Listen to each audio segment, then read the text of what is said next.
On my channel today, I want to touch on a couple things. Specifically, there are numerous or countless videos on YouTube or other forms of social media. I'm only on YouTube and Facebook, but I get people sending me videos from other platforms, TikTok, Instagram, stuff like that. But what I'm what I'm noticing in Toronto, well, in Canada, because I live in Canada, Toronto more specifically, that people are going on and they are buying food from fast food restaurants, and they complain about the quality of the fast food and the cost of it. Now, I understand people's frustration with regards to fast food and the quality and the price of fast food since COVID, since mid 2020, early 2021. Obviously, in Canada, we have been affected like the rest of the world, but my confusion is, you're 4 or 5 years in to using these fast food restaurants. Like, to my left is a Tim Hortons franchise. Straight ahead is a Starbucks franchise. What do I got here? I got a Pizza Hut right beside me. There's a Subway in this mall. There is a burrito shop in this mall.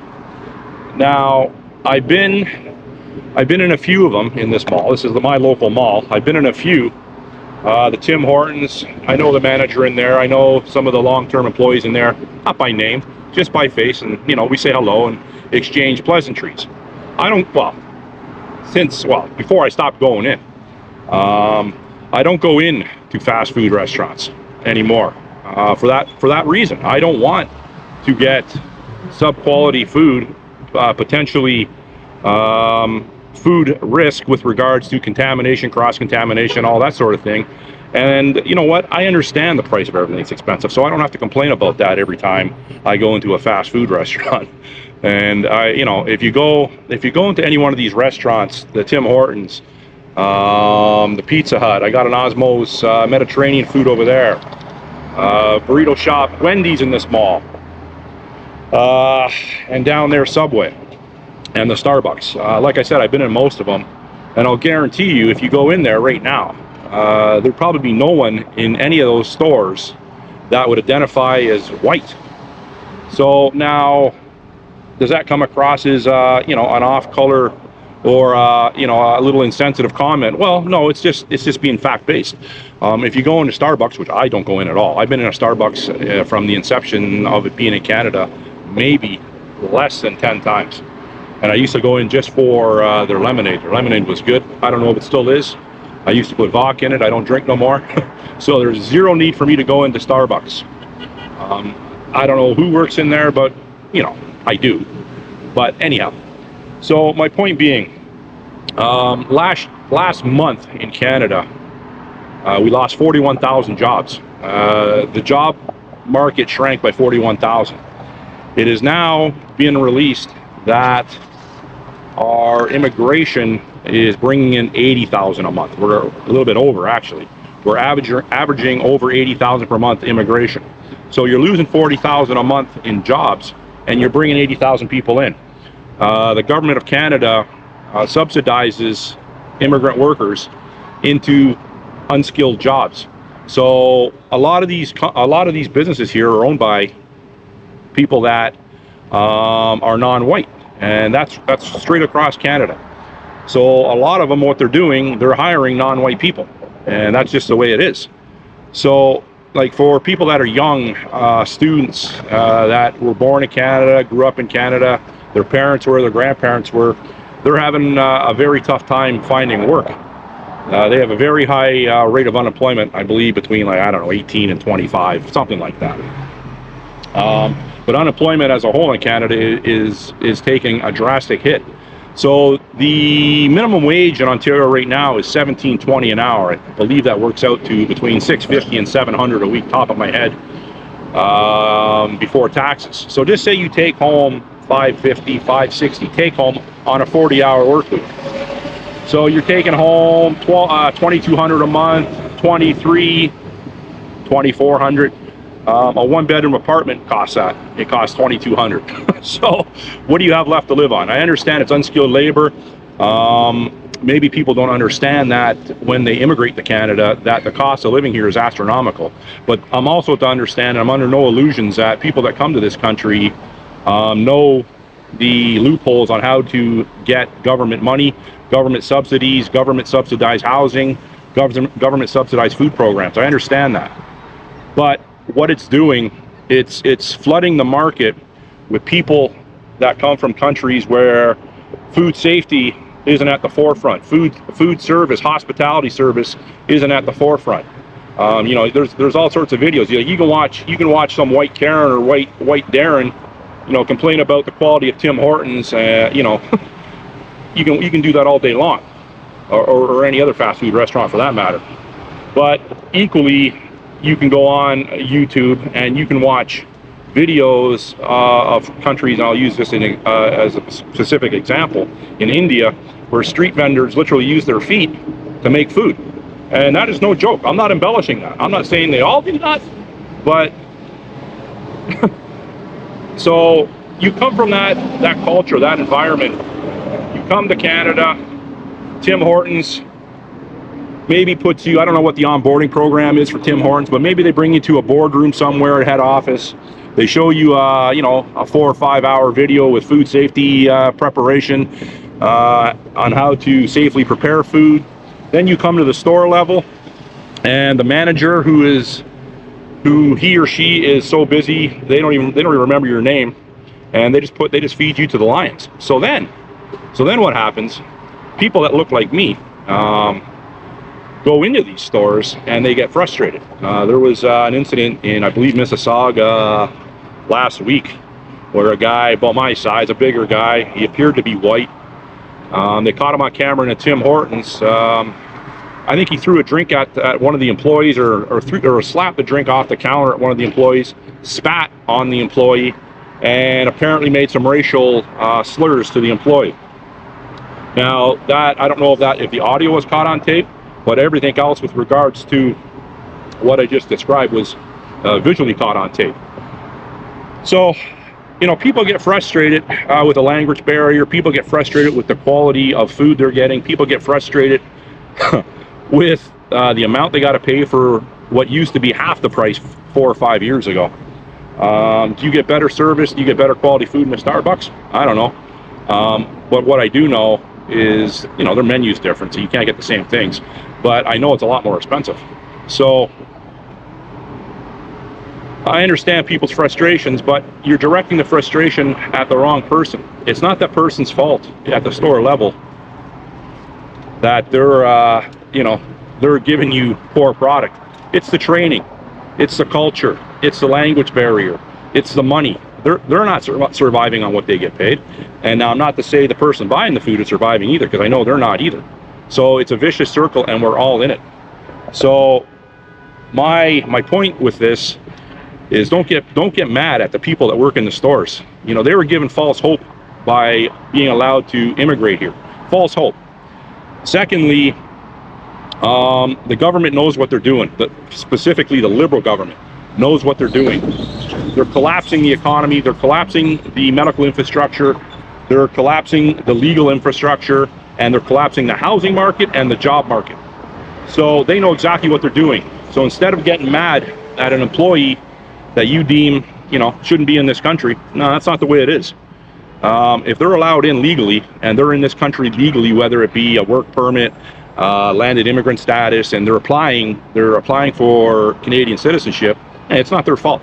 I don't care if you can't speak English to the person that, or I'm getting you know, a bagel that's you know, 4 days old that was, you know, toasted and, you know, a little bit of cream cheese put on it. If you want good food, go to the grocery store, pay exorbitant prices for that, and make your own food. I understand people, you know, that are out working and whatever, you're in a rush. I understand that. Expect when you go into one of these stores, you're going to get fed poison. So don't go on, you know, YouTube or whatever else and say, you know, this food is shit, that's food is shit. So we all know it is before we go in. So, but I know people are going to keep on doing the videos, and, you know, obviously I'm getting my information from those videos. But I know if I go into any one of these stores here, I expect to get ripped off, number one. Number two, I expect to get really bad service. And number three, I expect to have poison put in. If I go in there, I get good service, the food tastes good, and I have no problems, well, that's a bonus. So get mad at the people that are causing the problem. Don't get mad at the people working at the store level, restaurant level. Like, if you want, I understand, if you want better food from a hospitality service, you go to a nice restaurant. I understand it's very expensive to go to a nice restaurant. People can't afford to do that. But you got to look at the numbers. Our country, and you got a prime minister. Okay, let me back that up. Our country is bringing in unsustainable amounts of immigration in comparison to what we have. It's like putting the bathtub plug in your bathtub, or stopper, whatever you want to call it, running your bathtub, put the water on full blast, then leave for the weekend. See what happens when you come back. It's a disaster. You're overfilling your house and you're flooding it. Same thing's happening with our immigration. We can't sustain it. We got a prime minister in Mark Carney who's an elite globalist, hatchet man. He's been to Europe, I don't know, 5 times now. He's there right now, and he's making promises with regard to Germany. He's making promises with regards to them that he's going to supply them energy. One of the reporters said, "Well, how are you going to do that with our natural resource infrastructure?" And he just, he didn't know what to do. He hemmed and hawed like usual. Then he's saying he's going to entertain a fleet of submarines with South Korea. This is all bullshit. It's all smoke and mirrors. He's over there living like royalty with his armed guards, and living it up large. And he's used to living it up. Trust me. He's been an elitist person his whole life, pretty much his whole life. His kids, I don't even think live in Canada. He holds 3 passports, like I said in one of my videos before. This guy is a laughing stock. So we're all in the same boat. If you want to get poison food, backing this up, you want to get poison food, eat at one of these places. There's lots of them. Tim Hortons, Osmo, Starbucks, Barburrito, Wendy's, Denny's, Subway over there, then Walmart. Now, you look at Walmart. I do my own grocery shopping. I'm a single guy. I got to do everything for myself. Hey, that's no big deal. I like doing it actually. So I'm self-reliant. So I know the layout of a Walmart. I know where things are, and I pretty much know how much everything costs. And you become used to what works for you with regards to food and your dietary requirements. So when I go into that Walmart over there, I know exactly where to find things for the most part. Now, and I know for the most part. And we got a Popeyes here too. I forgot about Popeyes. And what else we got? Yeah, Popeyes. More poison.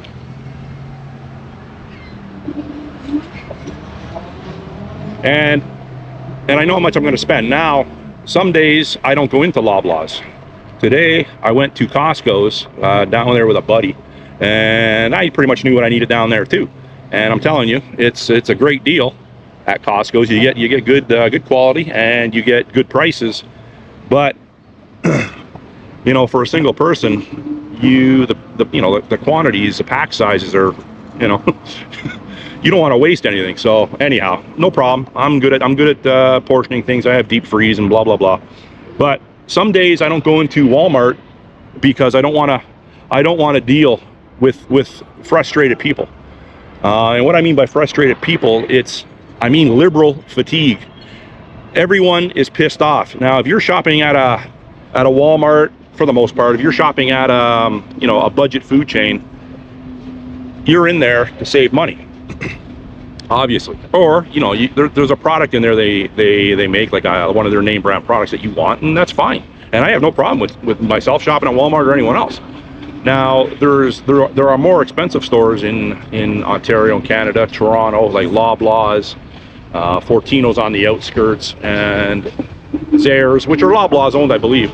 Now, you're going to go in there and you're going to spend a lot more. So if you go into a Walmart and spend $100 on groceries, if you go into a Loblaws, you're going to spend about $140 or more on the same groceries. And some days I do that, because some days I just find a Loblaws a little more civilized. And I don't want, some days I'm not in a good mood and I don't want to get my temper flared up by going into a Walmart. I'll go spend the extra 40 bucks at Loblaws. And I'm not saying it always works out like that. I'm not saying I don't get mad in Loblaws. Like, the first thing that triggers me in Loblaws are the prices. So, but you got to know that going in, that you're going to get ripped off. And unfortunately, the way our government has set businesses up, sure, it's a capitalist market, it's a free market, but they're ripping us off. And I know that going in there. My point being, once again, don't get mad at people at the store level. Keep your frustration levels down. Maybe direct it towards your local politician. That's what I suggest you do, because they're the ones that are putting us in this situation. They're the ones pitting us against each other. Anyhow, if you have any questions or concerns, leave them in the comment section and I'll try to get back to you. Enjoy your day. Thanks for watching.